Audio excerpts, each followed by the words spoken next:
নমস্কাৰ প্ৰিয় বন্ধুসকল, মই পম্পী GSVN এগৰাকী এক্সেছ বাৰ্ছ প্ৰেক্টিচনাৰো হয়। মই আজি আপোনালোকক এক্সেছ বাৰ্ছৰ বিষয়ে ক'ব বিচাৰিছোঁ।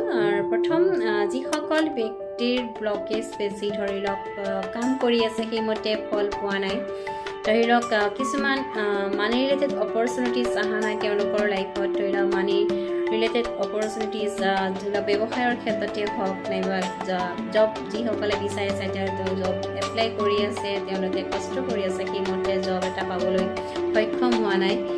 ইয়াৰ উপৰি আপোনাৰ যদি বিয়াখনো আপুনি উপযুক্ত হৈছে যদিও আপোনাৰ বিয়াখনৰ কাৰণে আপুনি ষ্টাক ফিল কৰি আছে, ধৰি লওক সময় আপোনাৰ অপৰচুনিটি অহা নাই মেৰিজৰ ক্ষেত্ৰতো।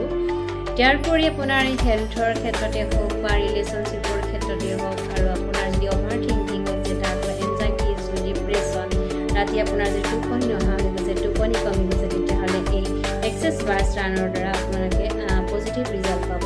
আৰু ইয়াৰ উপৰি যিসকল দম্পতীয়ে সন্তানৰ মুখ দেখা নাই, তেওঁলোকে যদি ডক্টৰী চিকিৎসা কৰি আছে যদিও ছাকচেছ হোৱা নাই, তেওঁলোকে বাৰ্ছ ৰান লৈ পেলাইও ইয়াৰ ছাকচেছ ষ্টৰী আছে।